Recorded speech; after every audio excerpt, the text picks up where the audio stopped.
Mateus capítulo 7, abre a sua Bíblia em Mateus capítulo 7.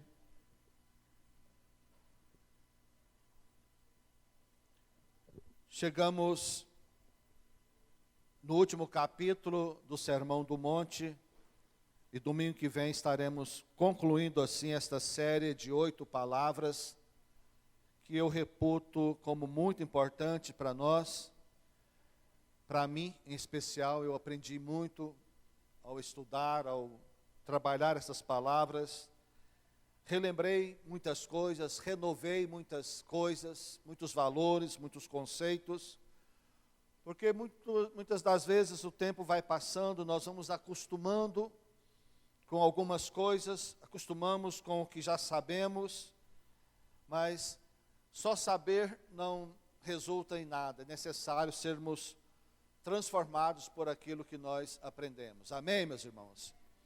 E ler a palavra de Deus é exatamente isso, estudar a palavra de Deus, ouvir a palavra de Deus é exatamente isso, estar atualizando na nossa mente, no nosso coração, aquilo que de repente nós já sabíamos, nós já sabemos, nós já cremos, mas com o passar do tempo nós nos acostumamos e deixamos de valorizar tanto. Por isso a Bíblia precisa ser lida, precisa ser estudada e precisa ser pregada. E nós cremos nisso, cremos muito nisso, queridos, na pregação da palavra de Deus. E no meu entender, a melhor maneira de fazer isso é através da forma expositiva, que nós temos procurado a fazer nesses dias. Os sermões tópicos, eles são bons, na maioria das vezes são motivadores, mas eles não nos levam à profundidade da palavra de Deus. Para nós aprofundarmos mais na palavra, nós precisamos mesmo de estudos expositivos. E chegando aqui no último capítulo, Sermão do Monte, a gente percebe uma conexão das palavras anteriores com essas últimas palavras, dos capítulos anteriores com o último capítulo, entendendo que a grande diferença na nossa vida, na verdade, não é apenas conhecer ou saber a palavra, mas permitir que essa palavra nos conduza. Permitir sermos conduzidos por ela, direcionados, guiados por ela, levados por ela onde Deus quer nos levar. Em Mateus 22, 29, Jesus disse o seguinte: errais por não conhecer as Escrituras e nem o poder de Deus. O que Jesus disse?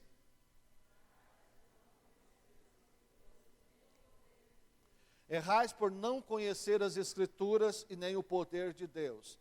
Eu vejo que Jesus está nos ensinando aí sobre tanto o logos da palavra como o rema da palavra. O logos da palavra é a letra da palavra, e o rema é o poder da palavra, é a palavra vivificante.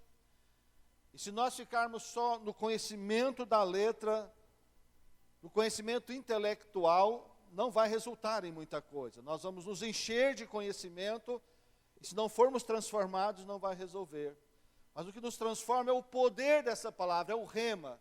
Quando essa palavra chega a nós com uma determinada revelação, quando cai no nosso coração, desce para o nosso espírito, esta palavra de fato e de verdade é o rema de Deus, isso transforma as nossas vidas. Então nós precisamos do Logos, mas jamais podemos abrir mão do rema de Deus. Jesus enfatizou que as pessoas erram, que nós erramos, por ignorância, tanto a letra como ignorância ao poder que tem a palavra de Deus. E alguém disse que a Bíblia é o único livro que você pode ler na presença do escritor. Amém? Porque o escritor é o próprio Espírito Santo. Que coisa linda, amém? Isso é maravilhoso. No início do Sermão do Monte, Jesus ensina ali nas bem-aventuranças sobre o caráter do crente. Em seguida, ele demonstra o efeito exercido sobre a vida do cristão. Jesus vai seguindo no Sermão do Monte e ensina sobre a lei e o crente, como o crente deve lidar com a lei, a importância da lei, mas jamais viver debaixo da lei, mas da graça de Deus. Depois vem falando da função do crente no mundo como sal e luz. Jesus ensina sobre o perigo do impacto que o mundo pode ter sobre uma pessoa. O mundo pode ter um impacto sobre uma pessoa crente. E em seguida Jesus ensina que o mais importante de tudo é a nossa relação pessoal com Ele. Amém? Digo, o mais importante é a minha relação pessoal com o meu Deus. Amém? Mateus capítulo 7, tem a sua Bíblia aberta no seu celular, e a gente vai lendo e estudando aqui a palavra de Deus. Versículo 1 ao 5.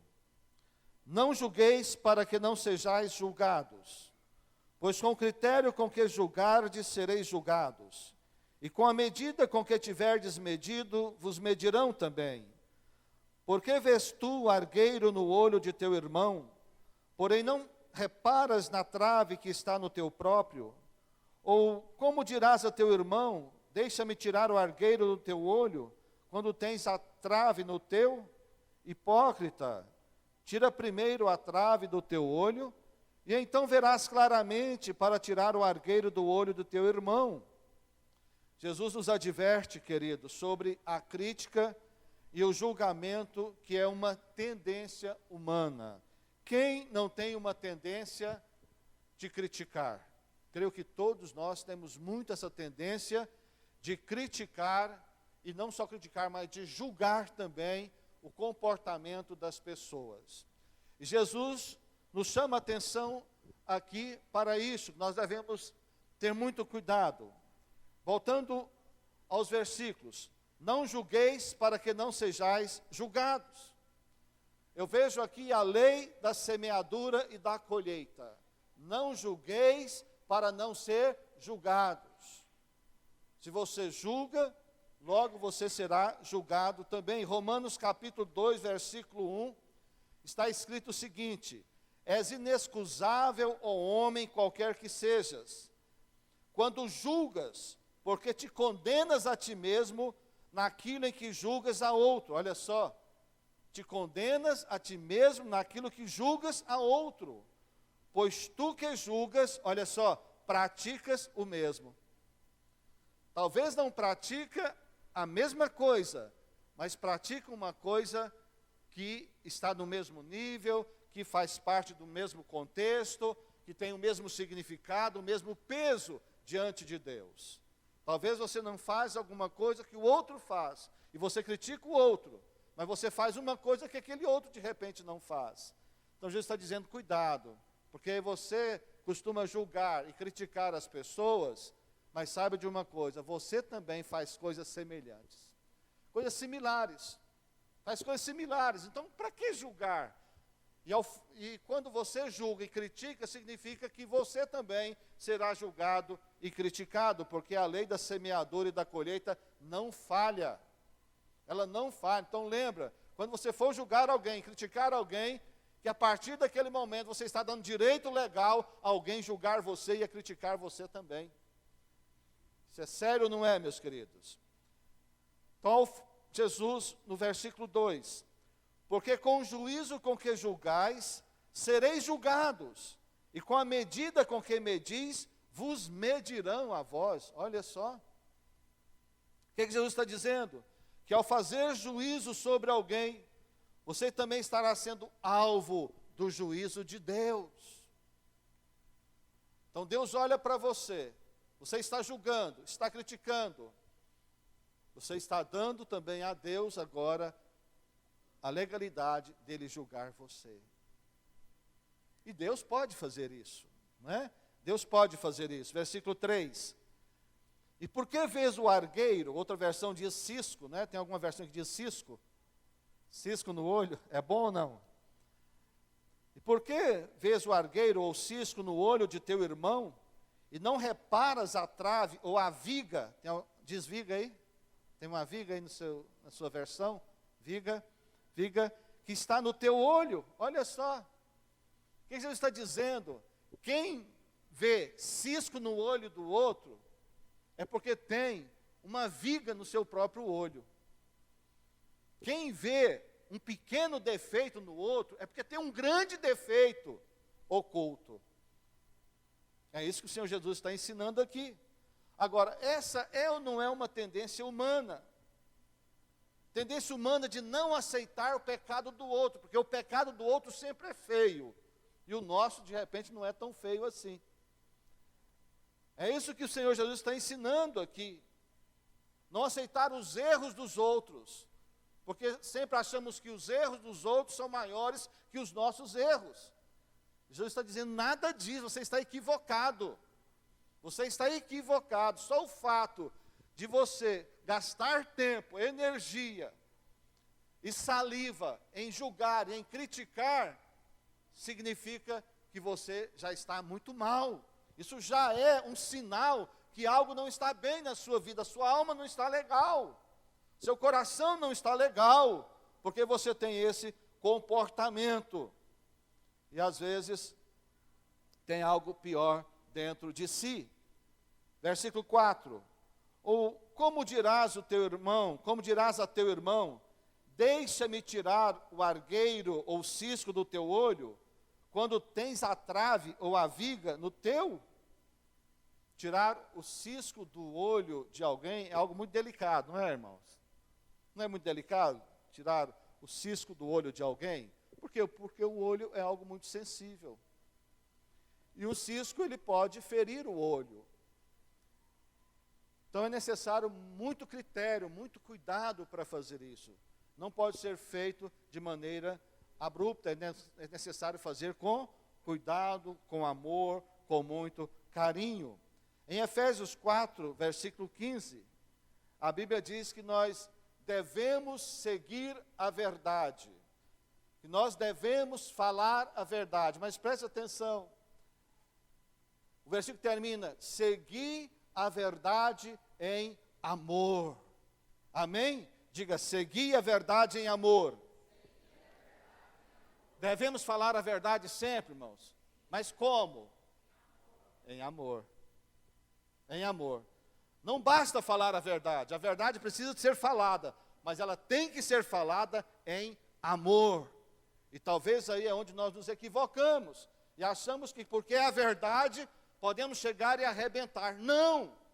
Devemos falar em amor. Amém, meus irmãos? Devemos falar em amor. Então, se você falar algo para alguém, e essa pessoa se sentir ferida, mesmo que seja verdade, qual devia ser o nosso comportamento? Pedir perdão, falar, querido, querida, perdoa-me porque eu não falei em amor como deveria. Isso é muito ruim, não é? Isso é muito ruim, então nós precisamos de realmente aprender a falar em amor. Amém, meus irmãos? É necessário aprendermos a falar a verdade, mas falar a verdade em amor. E às vezes nós queremos tirar o cisco do olho do outro no tapa. E não é assim. Não é? É com muito cuidado, com muita perícia e com muito amor. Amém ou não, irmãos? Versículo 5. Hipócrita. A Bíblia que está falando, eu não estou falando isso para você não, tá? Só estou lendo a Bíblia, tá bom? Amém, irmãos? Tira primeiro a trave ou a viga do teu olho, e então verás bem para tirar o argueiro do olho do teu irmão. Mas é verdade. Às vezes agimos como hipócritas quando julgamos e condenamos alguém. Porque nós também temos defeitos, nós também não somos perfeitos. E quando não aceitamos os defeitos dos outros, Jesus diz que nós somos hipócritas, irmãos. E cá para nós, se nós formos pesar para valer, se formos verdadeiros e sinceros, todos nós já tivemos o nosso momento de hipocrisia, sim ou não? Não é? E às vezes nós nem percebemos que estamos sendo, mas estamos sendo. Às vezes achamos que estamos muito bem na fita, mas de repente não estamos. E Jesus nos adverte sobre isso, que nós também temos defeitos, pecados, deficiências similares à do nosso irmão ou da nossa irmã. Há uma diferença sobre crítica e hipercrítica. A crítica é uma coisa honesta, a crítica é uma coisa que vem com o propósito de analisar, fazer uma análise da situação. A hipercrítica já é uma coisa exagerada, é onde a pessoa já derrama as suas emoções, a sua raiva, às vezes o seu ódio, o seu descontentamento, não é? E ser crítico não é totalmente errado ou mal, mas ser hipercrítico, sim, é algo terrível. Paulo, em Romanos 14, te aconselho a estudar o capítulo 14 de Romanos, não temos aqui tempo para ler todo ele, e nem estar meditando nele, mas o apóstolo Paulo faz ali fala algumas coisas muito importantes. Eu quero ler só uma parte de um versículo. Paulo diz assim, uns fazem diferença entre comida e bebida, outros fazem diferença entre dia e dia, mas outros não. Interessante isso, né, irmãos?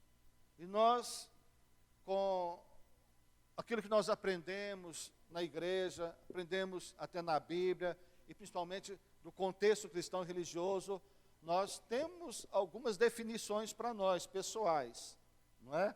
E alguns segmentos guardam dias, outros não.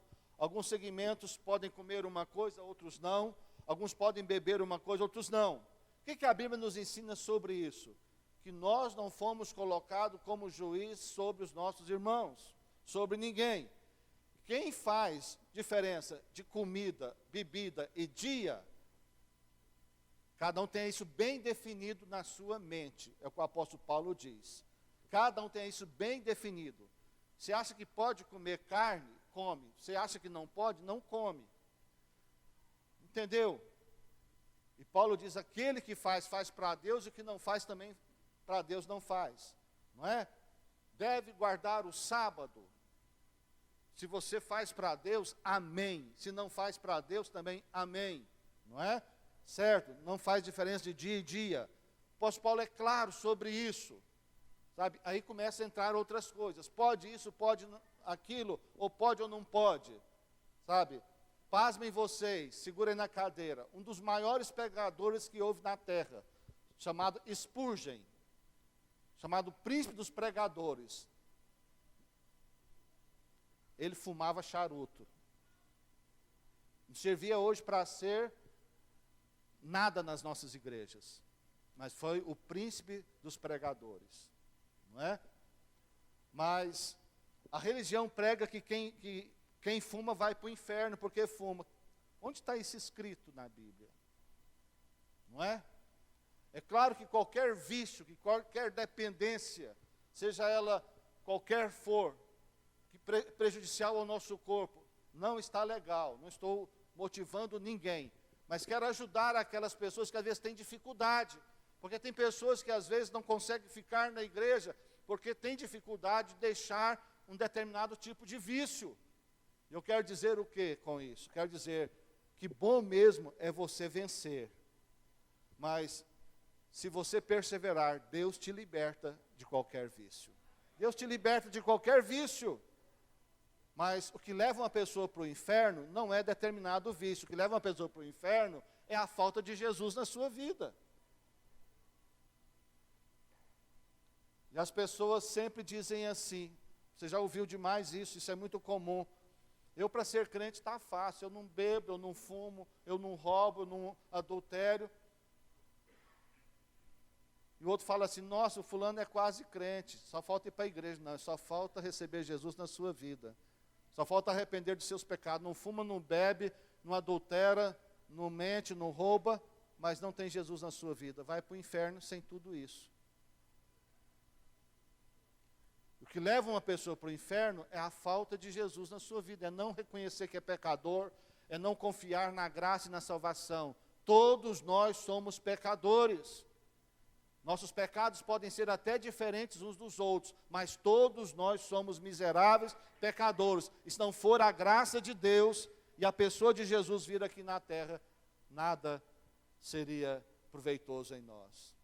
Então é Jesus na nossa vida, queridos.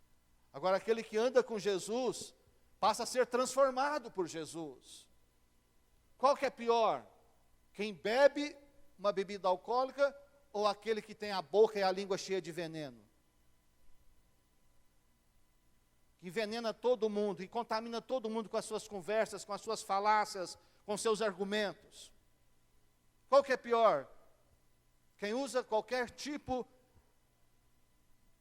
de tabaco ou aquela pessoa que mente?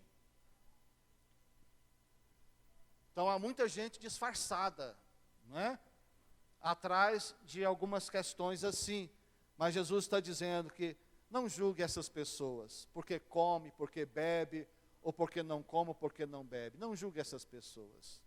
Não julgue essas pessoas. Tem um irmão nosso, muito precioso, e ele não come carne, nada animal há muitos anos. E ele vive me convidando para ir num restaurante vegetariano. Um dia eu estava lá no centro e passei na porta do restaurante vegetariano, eu tinha que almoçar mesmo por ali. Falei, eu vou experimentar esse negócio aqui hoje.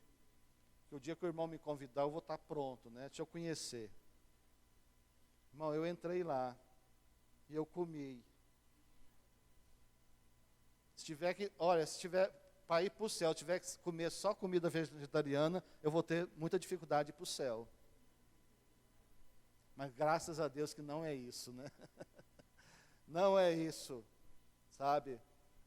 O irmão de vez em quando fala, nós temos que ir. Fala, vamos sim, qualquer hora.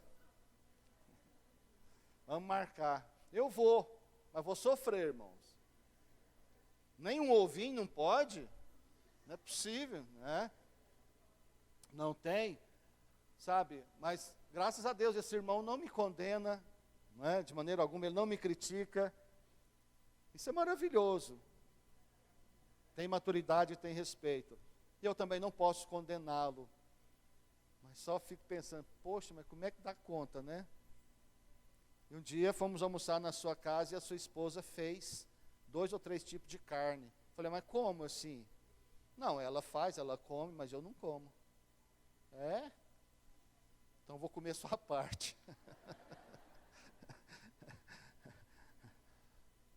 Mas o importante é isso, né? Não julgue aquele que é diferente de você. Não julgue aquele que tem comportamento diferente de você. Não julgue aquele que pensa diferente de você. Cresça, faça tudo o que você puder por Deus e para Deus. Mas não queira criticar e condenar os outros. Amém, meus irmãos? Em Romanos 5:8, a Bíblia diz que Cristo morreu por nós, sendo nós ainda santos, pecadores. Jesus não morreu pelos santos, Jesus morreu pelos pecadores, para transformar os pecadores em santos, amém? Aí sim, não é? Nós somos santos não é porque não temos defeito, não é porque não temos falha. Nós somos santos porque somos santificados ou separados por Deus. Nós até costumamos falar assim, aqui não tem ninguém santo, mas na verdade tem. Biblicamente, teologicamente falando, todo salvo é um santo. Santo não é divino, a diferença é essa. Uma coisa é ser santo e outra coisa é ser divino. Divindade só Deus, é atribuído só ao Pai, Filho e Espírito Santo. Mas santos são aqueles que foram lavados e remidos pelo sangue do Cordeiro. Embora pecadores, são santos. Amém? Do seu lado tem um santo aí, uma santa aí, ó. Amém, meus irmãos? A Bíblia nos ensina sobre 3 tipos de julgamentos, queridos. Preste atenção nesses 3 tipos de julgamentos. A Bíblia fala do julgamento final, que é o julgamento onde o Senhor vai separar as ovelhas dos bodes, os salvos dos não salvos, os salvos dos perdidos. Esse é o julgamento final.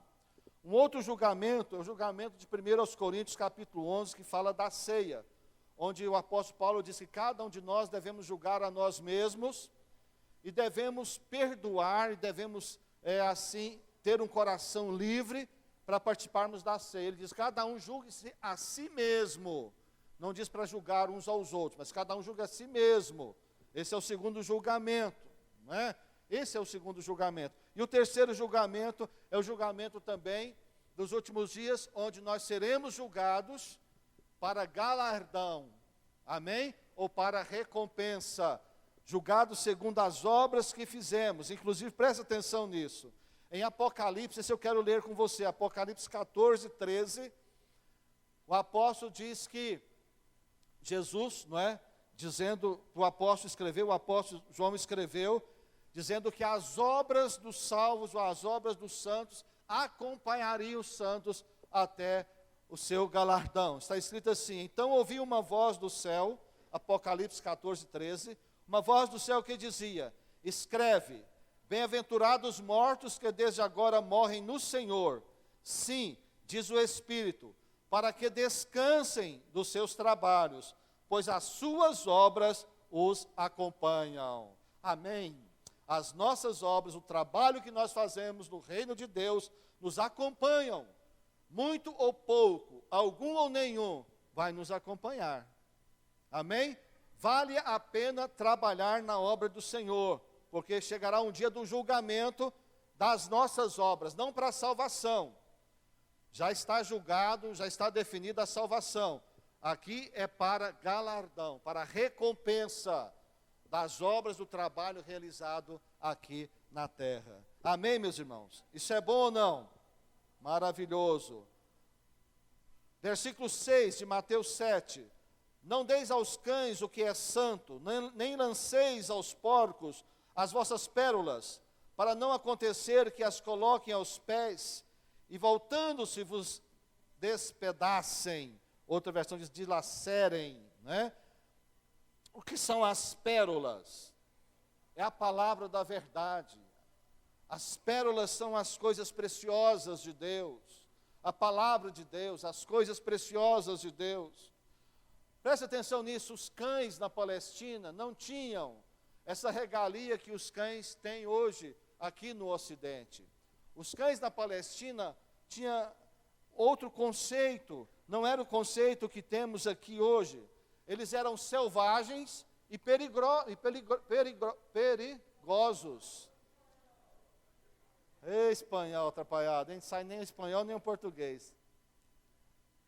Peligrosos, eu falei em espanhol para ser liberto, né? Então,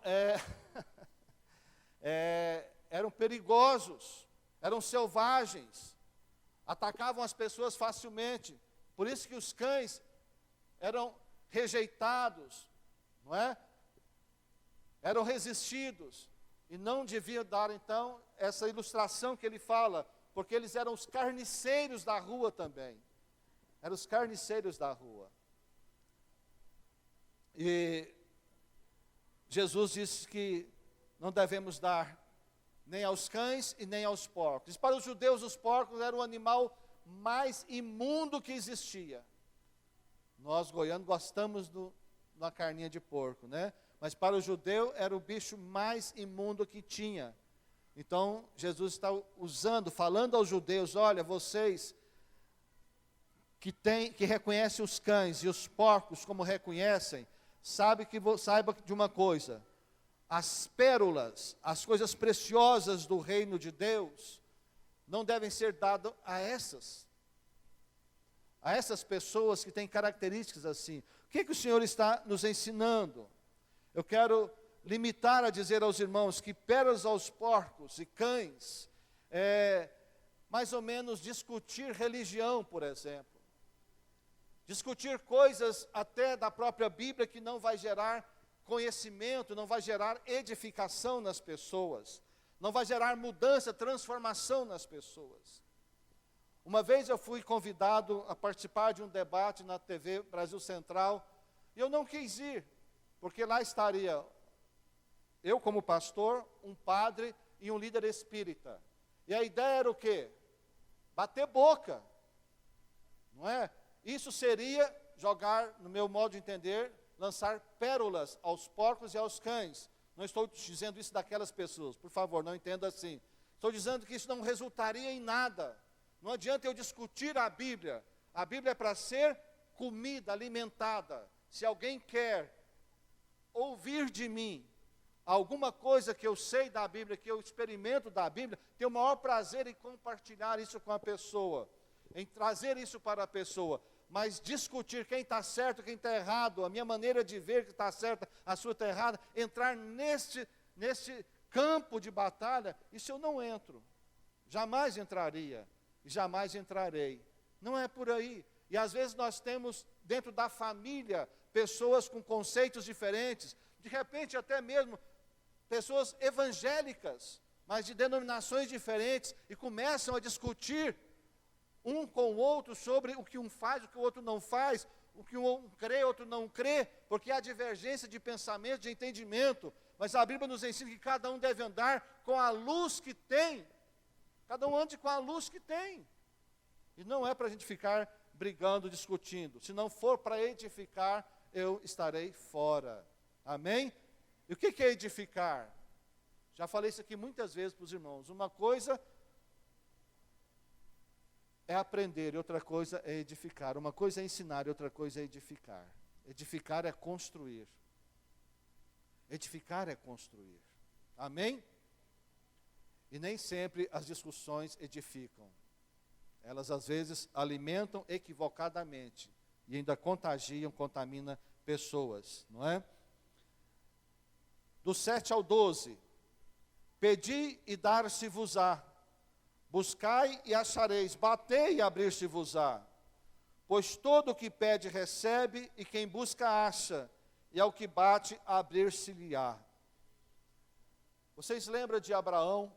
Alguém disse sobre Abraão, que Abraão, embora não soubesse para onde estava indo, quando foi chamado para o seu desafio, Abraão não soubesse para onde estava indo, Abraão sabia com quem estava indo. O mais importante não é sabermos para onde estamos indo, mas o mais importante é sabermos com quem estamos indo. Isso é que faz a diferença na nossa vida. E preste muita atenção nisso. Quando Jesus fala, pedi e dar-se-vos-á, bater e abrir-se-vos-á, não é uma doutrina absoluta, onde você vai pedir qualquer coisa e vai receber. Não é bem por aí. Jesus está dizendo que nós temos um Pai, e que nós podemos pedir ao nosso Pai tudo o que quisermos, e o nosso Pai vai nos dar tudo aquilo que o nosso Pai entender que é bom, que é o melhor para nós. Nossos filhos não têm liberdade de pedir a nós tudo, pede tudo.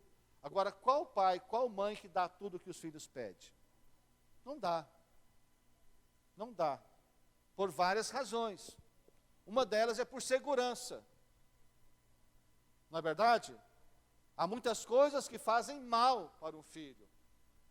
Então, pode ser que um dia chegue à maturidade e receber aquilo, mas pode ser que nunca receba. Entende isso, queridos? De repente você pede a Deus alguma coisa, mas ainda não tem maturidade.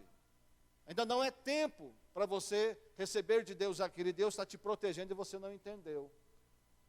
Mas a Bíblia não diz para eu bater que a porta vai abrir, sim, mas vai abrir no tempo certo e no tempo de Deus.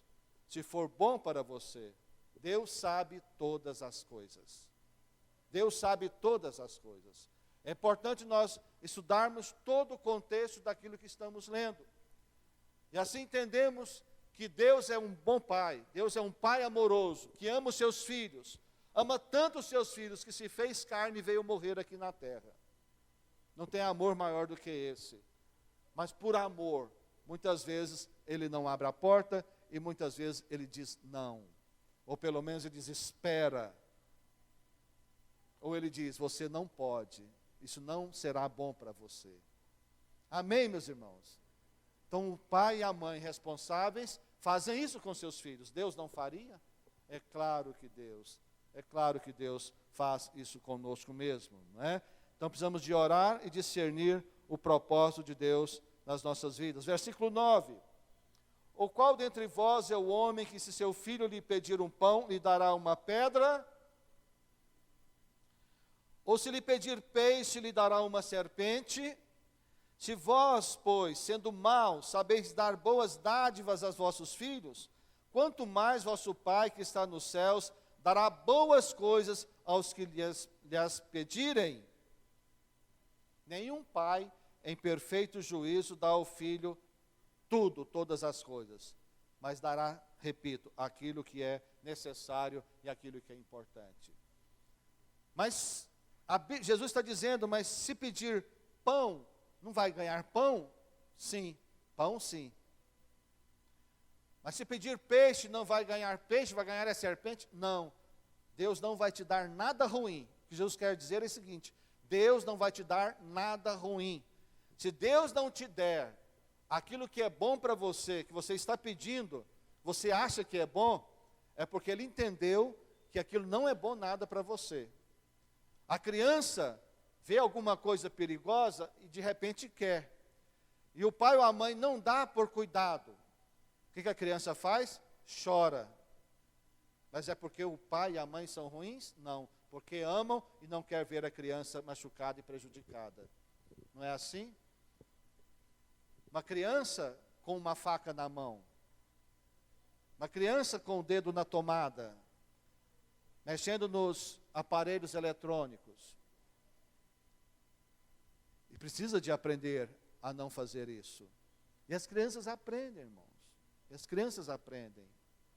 Precisa ser ensinadas, não é? E nós, como filhos de Deus, precisamos aprender também.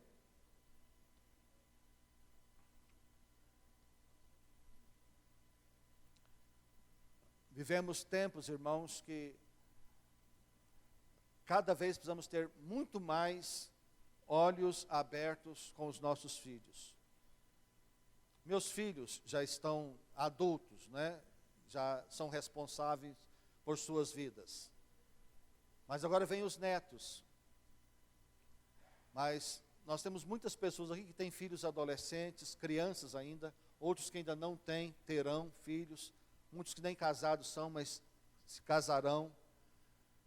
E cada dia nós precisamos muito mais. Eu me lembro muito bem que há 20 anos atrás, o grande problema nosso era a televisão.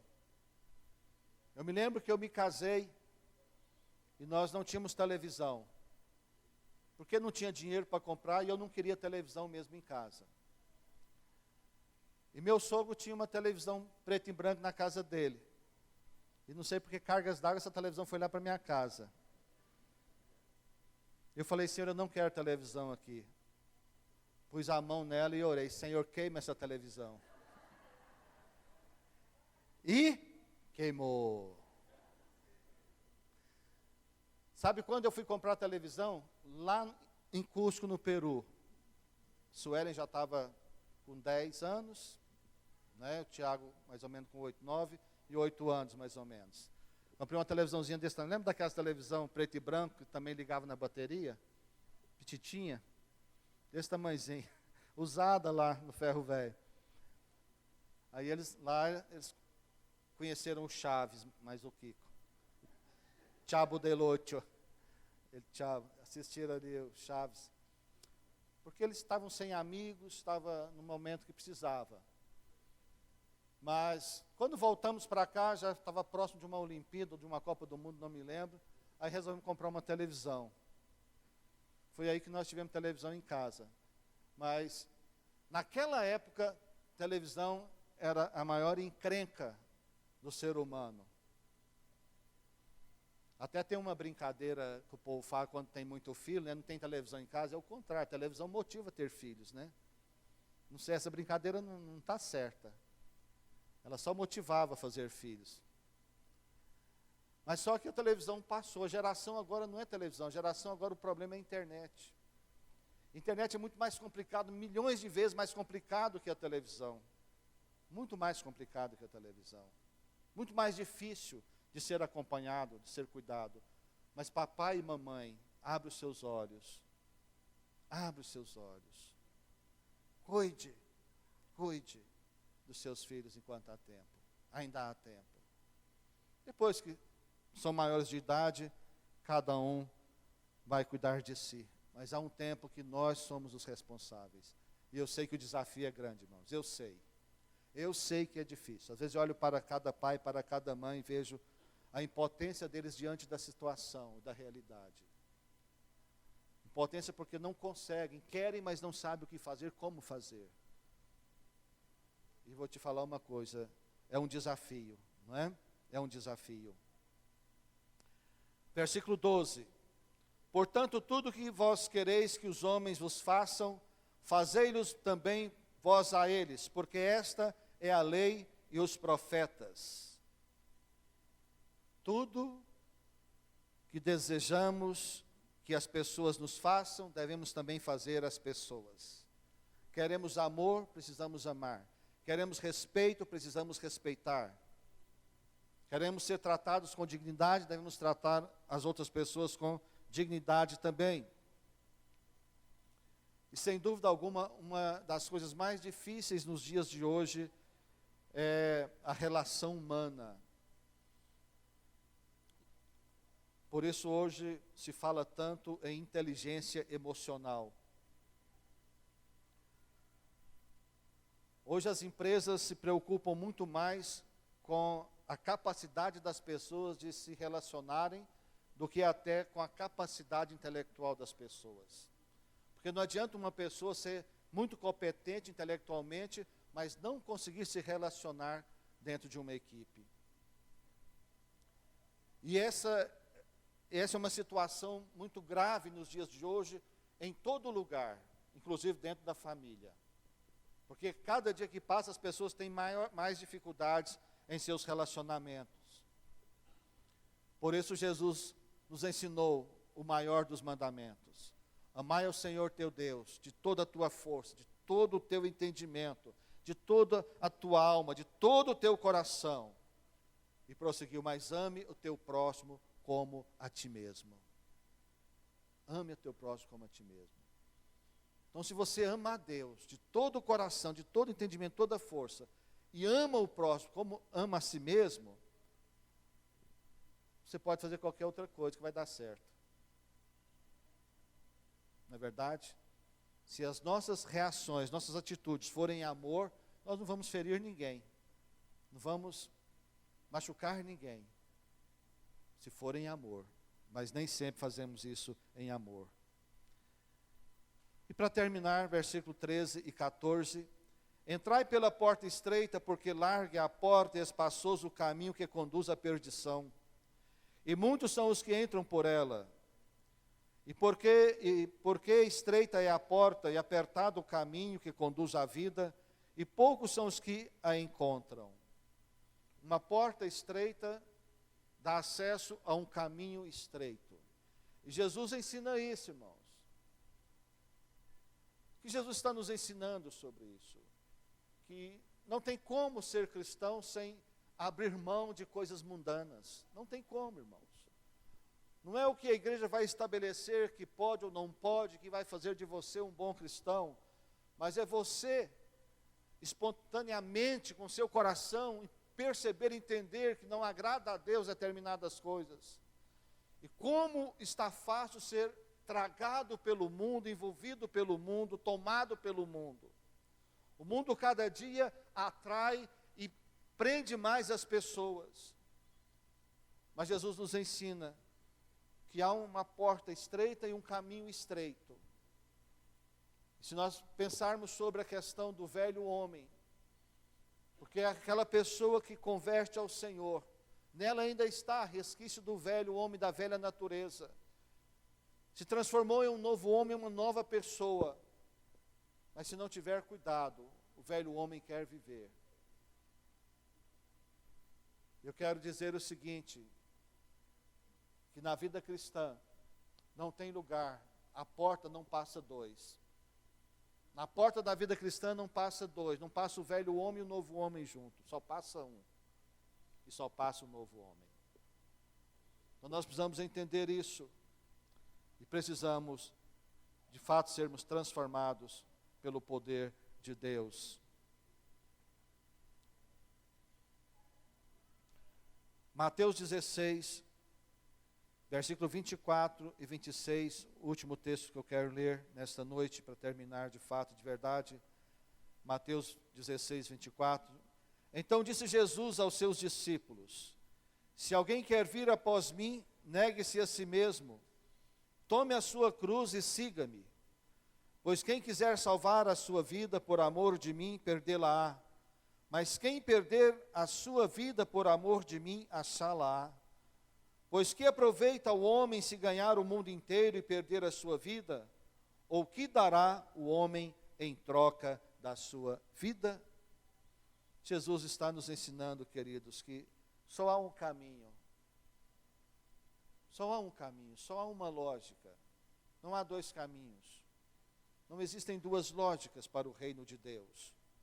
Ou abrimos mão do que é mundo, do que é mundanismo, embora vivendo aqui ainda no mundo, mas não dominado pelo mundo, ou não estaremos sendo discípulos de Jesus. Ele disse: negue-se a si mesmo, tome a sua cruz e siga-me.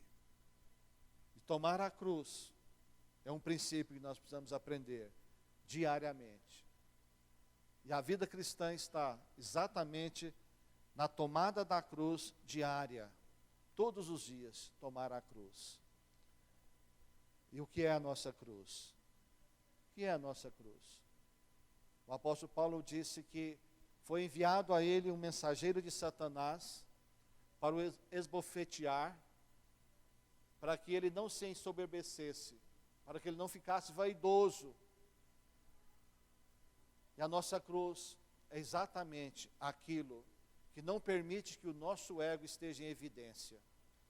Aquilo que maltrata o nosso ego, aquilo que derruba o nosso ego, aquilo que tira de nós o nosso ego de evidência, aquilo é a nossa cruz. É a nossa cruz. E para seguir Jesus precisa tomar a cruz. E há muitas situações na nossa vida que tornam-se cruz nas nossas vidas. E Jesus diz: toma essa cruz e siga-me. Você vai demonstrar que realmente é de fato e de verdade um cristão se você toma essa cruz. E a cruz não é a pessoa que você acha que você está pensando agora. A cruz é algo dentro de você, que não admite na pessoa, que não aceita na pessoa. O problema não está na pessoa, o problema está em você.